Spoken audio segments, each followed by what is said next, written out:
झारखंड में बांग्लादेशी घुसपैठी का मुद्दा भाजपा के लिए कितना फायदेमंद साबित होगा। 36 साल की सरीना हंसदा संथाल आदिवासी हैं। उनके पति का नाम मोहम्मद एजाज है। दोनों झारखंड के साहेबगंज जिले के बरहेट गांव में आमने सामने रहते थे। दोनों को प्यार हुआ और 14 साल पहले इन्होंने शादी कर ली। सरीना अब मुखिया हैं। वो कहती हैं कि राज्य में चुनाव प्रचार के दौरान उनके पति समेत इलाके के मुसलमानों को जिस तरह से बांग्लादेशी घुसपैठिया कहकर टारगेट किया जा रहा है, उससे वह दुखी है। सरीना कहती है, मैं एक आदिवासी महिला हूँ, मेरे पति मुस्लिम है, हमारे यहाँ चुनाव है, इसीलिए सारे पत्रकार यहाँ आ रहे हैं। चुनाव प्रचार के दौरान भारतीय जनता पार्टी लगातार कह रही है कि बांग्लादेशी घुसपैठिए यहाँ की आदिवासी महिलाओं से शादी करके उनको मिलने वाले फायदों का बेजा इस्तेमाल कर रहे हैं और उनके नाम की ज़मीन हड़प रहे हैं। इस तरह के आरोप पर सरीना कहती हैं, हमें आदिवासी होने का लाभ दिया जा रहा है, इसीलिए हम लोग लाभ ले रहे हैं। मुझे इस अधिकार के तहत मुखिया का चुनाव लड़ने का मौका मिला, उसका हमारी शादी से कोई लेना देना नहीं है। इन्होंने कहा कि हमारा जीवन साथी चुनने का अधिकार है और इस पर राजनीति नहीं होनी चाहिए।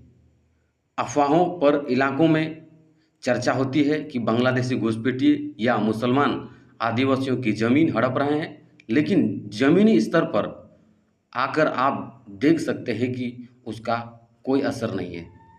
सरीना के पति मोहम्मद एजाज कहते हैं, हमारे यहाँ बार बार इस चुनाव में भारतीय जनता पार्टी बांग्लादेशी घुसपैठ का मुद्दा उठा रही है, लेकिन इन्हें यहाँ बांग्लादेशी नहीं मिलेंगे।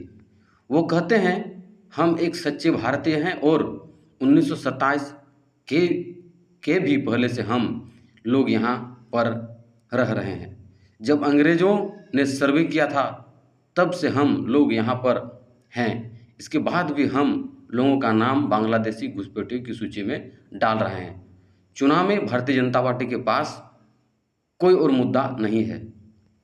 झारखंड में 13 और 20 नवंबर को 2 चरणों में चुनाव है। सरीना और उनके जैसे झारखंड के संथाल परगना के कई पंचायत के मुखिया जो संथाली आदिवासी समुदाय से हैं और उनके पति मुस्लिम हैं, उनके नाम चुनावी मुद्दा बने हुए हैं। भारतीय जनता पार्टी लगातार राज्य के इस इलाके में बांग्लादेशी घुसपैठ का मुद्दा उठा रही है। 20 सितंबर को झारखंड में एक चुनावी रैली के दौरान केंद्रीय गृह मंत्री अमित शाह ने कहा था, एक बार झारखंड सरकार बदल दीजिए, मैं आपको वादा करता हूं कि रोहिंग्या और बांग्लादेशी घुसपैठियों को चुन चुन कर झारखंड के बाहर भेजने का काम भारतीय जनता पार्टी करेगी। यह हमारी सभ्यता को नष्ट कर रहे हैं, हमारे संपत्ति को हड़प रहे हैं।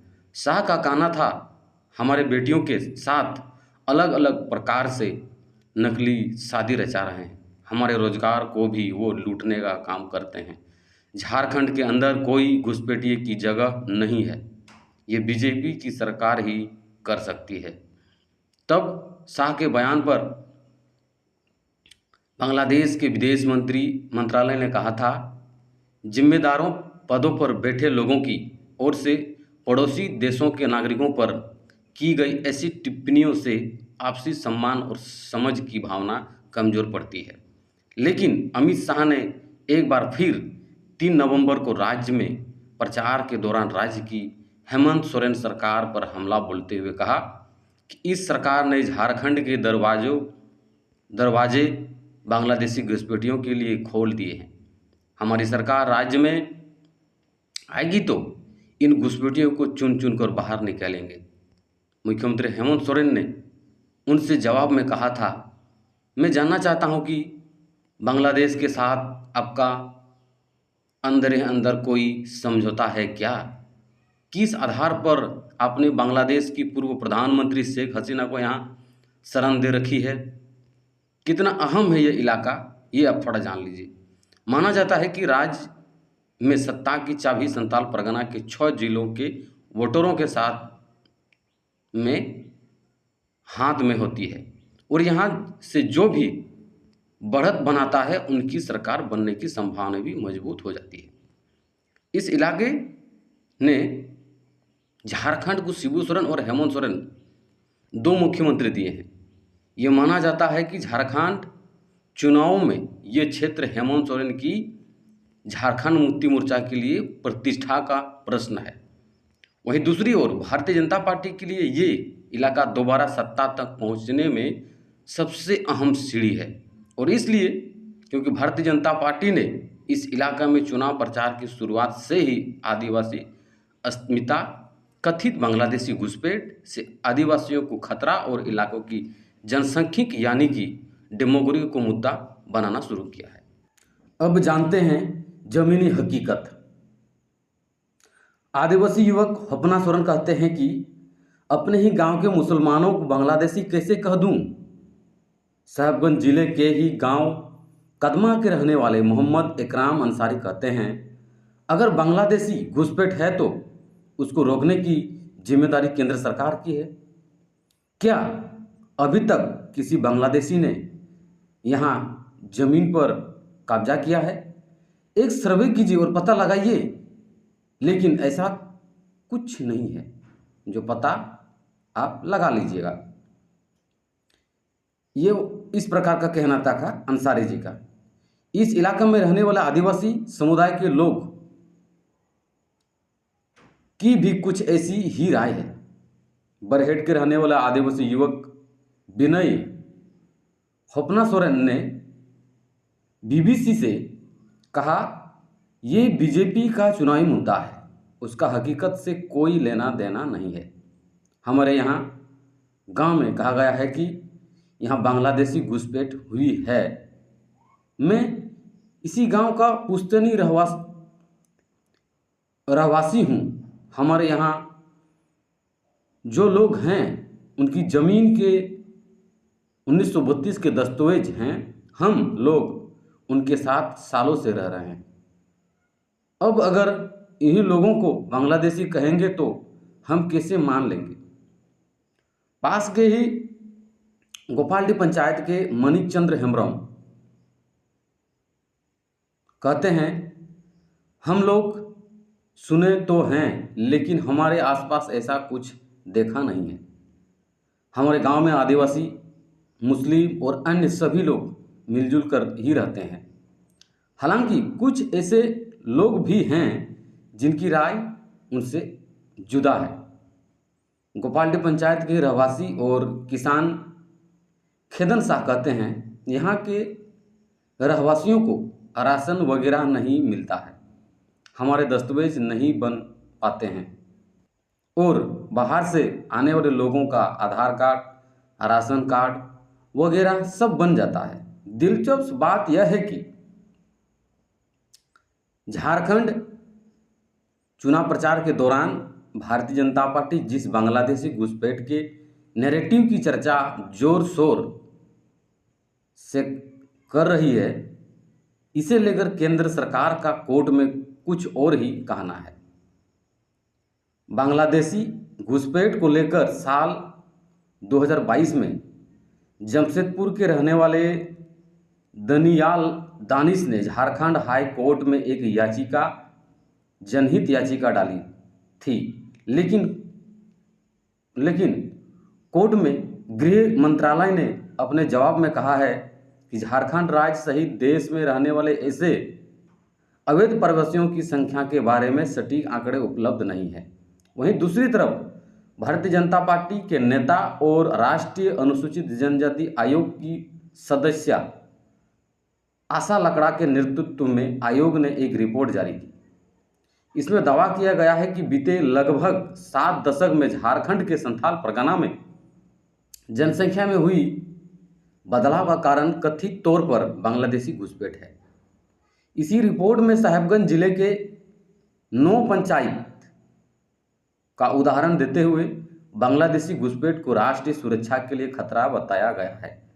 लेकिन केंद्र सरकार ने कोर्ट में कहा कि मौजूदा भूमि कानूनों में खामियों का दुरुपयोग करने के मामले सामने आए हैं, जैसे कि मुसलमान द्वारा क्षेत्र में भूमि अधिग्रहण करने के लिए दानपत्र, उपहार के हलफनामे के माध्यम से आदिवासी भूमि को गैर आदिवासी को हस्तांतरित करना।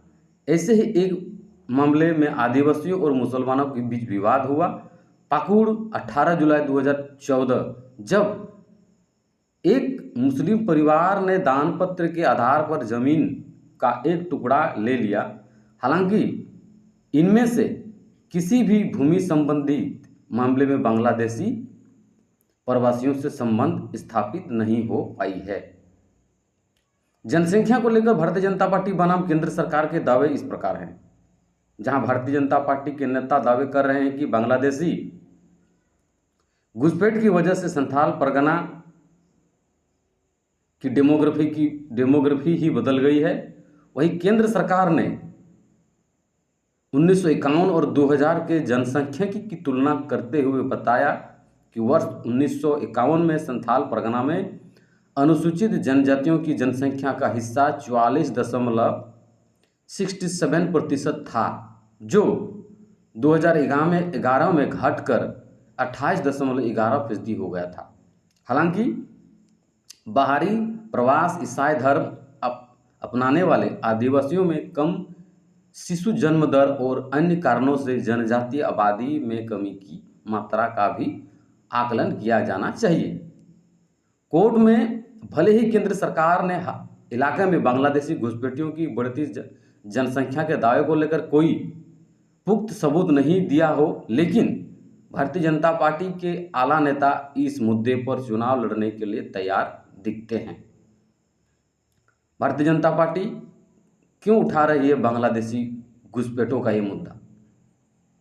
पिछले विधानसभा चुनाव में झारखंड मुक्ति मोर्चा और कांग्रेस ने मिलकर संथाल परगना की 18 में से 13 सीटें जीती थी, जबकि भारतीय जनता पार्टी को सिर्फ 4 सीट मिल पाई थी। जानकार मानते हैं कि भारतीय जनता पार्टी को लग रहा है कि बांग्लादेशी घुसपैठ का मुद्दा इन्हें इलाके में आदिवासी समुदाय का वोट दिला सकता है। लगभग 2 दशकों से स्थानीय पत्रकार और छात्र जीवन में भारतीय जनता पार्टी की युवा इकाई से राजनीतिक में सक्रिय रहे सुनील ठाकुर का कहना है कि ये संथाली आदिवासी वोटरों को साधने के लिए मुद्दा बनाया जा रहा है। उनके मुताबिक हमारे यहाँ दरअसल 3 वोट बैंक हैं। एक है हिंदू वोट, जो भारतीय जनता पार्टी की ओर मुख्य तौर पर जाता है। एक है मुस्लिम वोट, जो मुख्य तौर पर इंडिया गठबंधन को जाता है। तीसरा वोट है संथाल आदिवासियों का। अभी जो बांग्लादेशी घुसपैठ का मुद्दा उठाया गया है, ये उसी के लिए उठाया गया है। जो हिंदू वोट है वो तो एकजुट है, एक ही साथ ही संथाल आदिवासियों का वोट भी भाजपा को मिले। लेकिन राज्य में ही भारतीय जनता पार्टी के कई स्थानीय नेता इस मुद्दे पर खुलकर कहने से बच रहे हैं। हेमंत सोरेन के खिलाफ चुनाव लड़ रहे भारतीय जनता पार्टी प्रत्याशी गमालियल हेम्ब्रम कहते हैं, मेरे लिए चुनाव में रोड, पानी, बिजली और स्वास्थ्य ही मुख्य मुद्दे हैं। जब हमने पूछा कि आपने अपनी ही पार्टी के उठाए जा रहे बांग्लादेशी घुसपैठ के मामलों को अहम मुद्दा क्यों नहीं माना, तो हेम्ब्रम ने कहा, किसी भी देश की सुरक्षा को घुसपैठियों से खतरा है। हमारे यहाँ जो मुद्दा उठाया गया है, मैं इसमें आंकड़ों को लेकर आश्वस्त नहीं हूँ। यहाँ मूलवासी अल्पसंख्यक समुदाय भी है, उसका पैमाना आकलन करने के लिए एनआरसी से अपेक्षित दस्तावेज जब तक जांच नहीं लिए जाते तब तक हम किसी पर आरोप नहीं लगा सकते हैं। नाम ना बताने की शर्त पर कई स्थानीय भारतीय जनता पार्टी नेता ने कहा कि पार्टी के लिए कई प्रत्याशियों के साथ संबंधों की वजह से इन्हें मुस्लिम समुदाय से भी अच्छे वोट मिलने की जो उम्मीद जगी थी वो अब इस मुद्दे की वजह से जाती रही। झारखंड में बांग्लादेशी घुसपैठ का मुद्दा भले ही चुनाव मंचों पर गरमाया हो, लेकिन जमीन पर यानी ज़मीनी पर रहने वाले लोगों के लिए असली चिंताएं आज भी रोजगार, शिक्षा और बुनियादी सुविधा ही है। ऐसे ही मेरे चैनल को देखने के लिए हमें सब्सक्राइब कीजिए चैनल को और एक लाइक ज़रूर कीजिए।